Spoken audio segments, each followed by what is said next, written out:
Deus tem planos para cumprir em nossas vidas.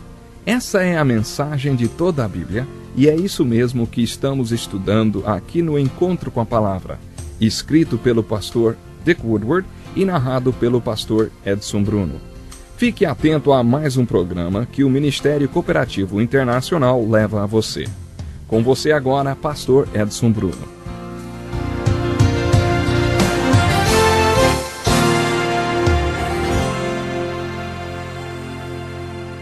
Muito obrigado, Darrell. Aqui estamos nós para mais um encontro com a palavra. Pegue sua Bíblia e junte-se a nós. Em nosso último estudo, vimos os grandes sermões de Moisés no livro de Deuteronômio. Terminamos fazendo uma aplicação daquele que os antigos rabinos consideram como mais importante de todos os sermões de Moisés, o do capítulo 6 de Deuteronômio, que diz respeito à educação espiritual dos nossos filhos. Esse sermão é seguido de outro sermão de Moisés, também muito importante e registrado no capítulo 8. Todos esses textos são os grandes sermões que Moisés estava pregando. Repetindo esses sermões, falam sobre a palavra de Deus e a importância de obedecê-la. Há ainda outra revelação nesse texto. Refere-se ao sermão do capítulo 8, versículos 1 a 14, sobre a palavra de Deus e sobre como nós a aprendemos. Tereis muito cuidado em cumprir todos os mandamentos que hoje vos ordeno. Essa frase será repetida várias vezes nesse livro. Observe a exortação feita em relação à palavra de Deus. Lembrar-te-ás de todo o caminho pelo qual o Senhor teu Deus te guiou no deserto esses 40 anos para te humilhar e te provar, para saber o que estava acontecendo no teu coração, se guardarias ou não seus mandamentos. Ele te afligiu e te deixou ter fome, depois te sustentou com o maná, que não conhecias, e que os teus pais também não conheceram, para te dar a entender que não só de pão vive o homem, mas de tudo que sai da boca do Senhor. O texto continua dizendo outras coisas. Guarda-te de não te esqueceres do Senhor teu Deus, não cumprindo os seus mandamentos, os seus juízos e os seus estatutos que hoje te ordeno, para não suceder que depois de teres comido e estares farto, te teres edificado boas casas e habitado nelas, depois de se multiplicarem as tuas vacas e as tuas ovelhas, e aumentar a prata e o ouro e tudo quanto tens, se ensoberbeça o teu coração e te esqueças do Senhor teu Deus que te tirou da terra do Egito, da casa da servidão. Sabe, o sermão do capítulo 8 de Deuteronômio, dos versículos 1 ao 14, diz, em primeiro lugar, qual é o propósito da palavra de Deus. Deus nos deu e nos dá a sua palavra porque Ele quer que saibamos como viver. Deus não é um tipo sádico que fica sentado em seu trono criando regras para fazerem felizes. Toda palavra e toda a lei de Deus nasceram do seu amor pelo homem e do seu interesse em nos ver bem. É isso que estava no coração de Deus quando Ele nos deu a palavra. Deus sabe o que é a vida. Ele a criou e sabe como podemos vivê-la plenamente. Jesus disse, eu vim para que tenham vida e a tenham em abundância. Tenham muita vida. Como você consegue essa vida abundante? Ora, se você não quer mais ser enganado, nem perder mais nenhuma bênção, as Escrituras dizem que você deve se aproximar da palavra de Deus e obedecer cada palavra que Ele ordenou. Então você conhecerá a verdadeira vida. Isso significa que a palavra de Deus tem a ver com vida. Se você quiser entender a palavra de Deus, poderá estudá-la de várias maneiras. A primeira maneira de estudar a palavra de Deus é fazer o que você está fazendo agora. Você também pode ir para uma escola bíblica ou para um seminário e, inclusive, se formar nessa área. Você estudará a palavra de Deus.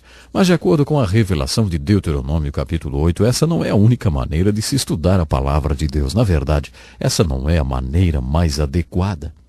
Se a palavra de Deus tem a ver com vida, então outra maneira de estudá-la é estudando a vida.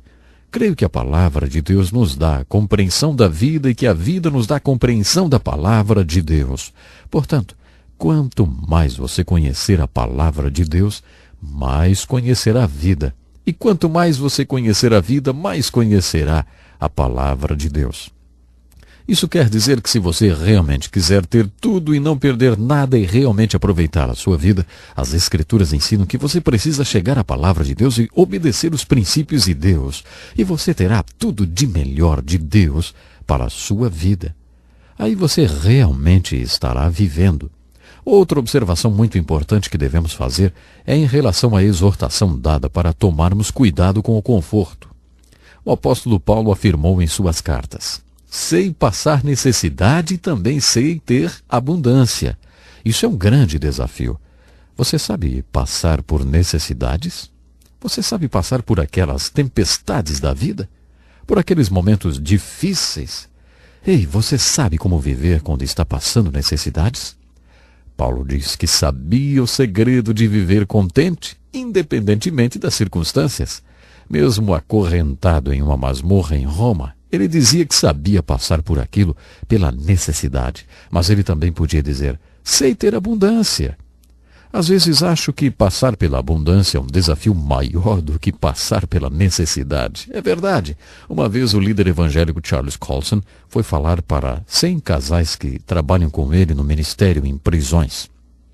Durante um retiro anual ele falou: orem por mim, porque estou começando a ter abundância no mundo espiritual. Estamos atingindo o ponto de abundância em nosso ministério. Somos elogiados e as pessoas estão começando a responder à visão que Deus nos deu. Agora, elas me aplaudem de pé. E ele continuou: sabe, da última vez eu não soube ter abundância e agora eu estou assustado. Temo não saber passar pela abundância.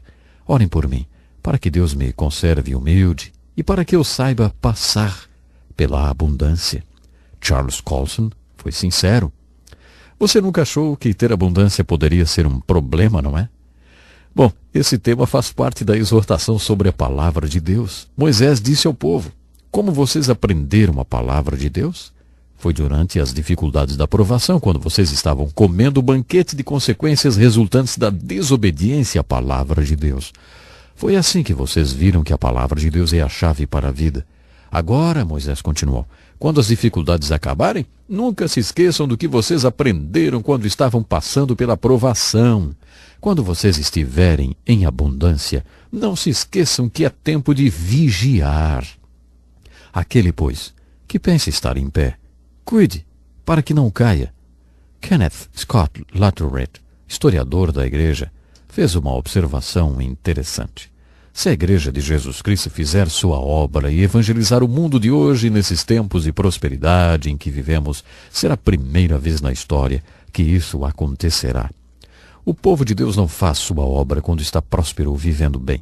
A tendência é que eles se tornem apáticos e apóstatas quando estão prósperos. Parece que o povo de Deus só faz a obra quando passa por dificuldades. A igreja nasceu no meio da hostilidade do Império Romano. Nos 3 primeiros séculos da igreja houve 3 grandes ondas de perseguição. Mas a igreja nunca foi tão fértil, nem tão forte e nem tão viva como naquele tempo de perseguição. Acho que precisamos nos lembrar disso e também do desafio que Moisés e Paulo lançaram de sabermos passar tanto pela abundância como pela necessidade. E quando você estiver passando pela abundância, não se esqueça de Deus. Observe quantas vezes os profetas e apóstolos disseram: lembre-se, lembre-se, nunca se esqueça de Deus quando tiver abundância. No livro de Deuteronômio, encontramos um sermão melhor que o outro. Depois desse sermão que acabamos de ver, segue-se outro sermão sobre a graça de Deus. Moisés disse ao povo: quando o Senhor fizer vocês entrarem na terra prometida e vocês tiverem conquistado o inimigo, quando o Senhor fizer isso por vocês, não digam para vocês mesmos que o Senhor fez isso porque vocês são bons. Não, Moisés continuou, não é porque vocês são bons, mas é por causa da impiedade das outras nações que ele está fazendo isso. Não é porque vocês são um povo bom e justo. Vou dizer mais uma vez. Ele está fazendo isso por causa da impiedade dos outros povos e por causa da promessa que fez aos seus antes de Abraão, Isaque e Jacó. Vou dizer outra vez. E essa era a 4ª vez. Acho que ele queria ter certeza que o povo tinha entendido. Jeová, seu Deus, não está dando essa terra boa porque vocês são bons. Porque, na verdade, vocês não são bons. Vocês são um povo ímpio e teimoso. Vocês não acham sutil? É sutil a maneira como ele coloca isso. Nas Escrituras há um conceito muito bonito, o da graça de Deus. Graça de Deus significa um favor ou bênção de Deus, mesmo que se apresente na força e no poder de Deus. Não me importa de que forma a graça de Deus é apresentada, é o favor e a bênção de Deus que vem sobre nós. Não porque somos bons ou por causa do nosso mérito, ou por causa do que conquistamos. Jamais podemos nos esquecer disso. Quando pensamos que já aprendemos tudo, percebemos que ainda falta aprender mais. Portanto, graça é um favor imerecido de Deus. Nós não merecíamos esse favor. Mas Deus teve graça e tem graça. Uma vez, em um sábado à noite, perdi a paciência totalmente. Eu era pastor de uma igreja grande. Um dos meus filhos já deveria ter chegado e já eram 2 da manhã. Eu tive que sair atrás dele para buscá-lo. Fiquei muito bravo e perdi totalmente a paciência. Você não acha que isso acontece com pastores, não é? Pois é. Mas aconteceu comigo às 2 da manhã. Algumas horas mais tarde, às 11 da manhã, eu estava em frente a uma grande congregação. Sentei no púlpito e falei para Deus. Sinto muito por tudo isso que aconteceu, Senhor. Mas hoje o Senhor não vai poder operar através da minha vida. Hoje o Senhor não vai poder fazer nada comigo. Eu estraguei tudo e por isso o Senhor não vai operar. Bom, o texto bíblico daquela manhã foi especialmente importante para mim. Era o texto em que Jesus ensinou a parábola do fariseu e do publicano. Eu nunca tinha percebido que ele tinha ensinado a parábola para aqueles que se achavam justos. Nunca tinha observado isso antes. Enquanto eu lia aquele texto de maneira responsiva com a igreja, foi como o Senhor estivesse me falando. Você confia em sua própria justiça. Por isso acha que na semana passada e na anterior eu podia operar, porque você tinha passado bem aqueles dias. Agora que você teve um dia ruim, perdeu a paciência e tal, acha que eu não posso trabalhar, não é? É, pastor, você não entende nada da minha graça. Era isso que Deus estava falando para mim. Então eu continuei e preguei do mesmo jeito. Eu quase não podia acreditar. A unção do Espírito Santo foi derramada poderosamente naquele dia.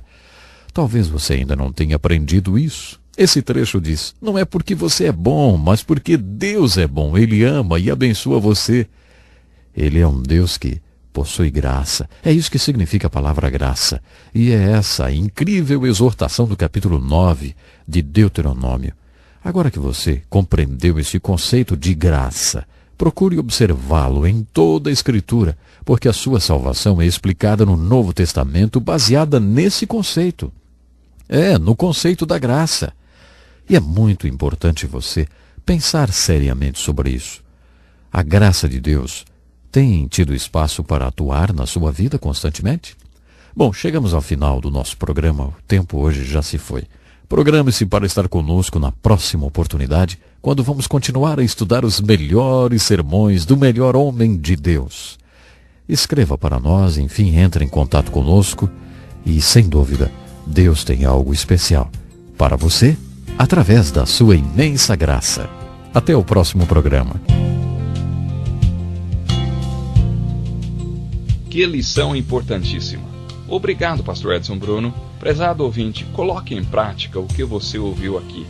Sem dúvida, sua vida será grandemente abençoada. Este é um estudo escrito pelo Dr. Dick Woodward, na voz do pastor Edson Bruno. Escreva-nos e solicite o material.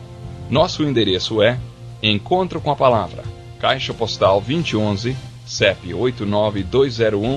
89201-970, Joinville, Santa Catarina.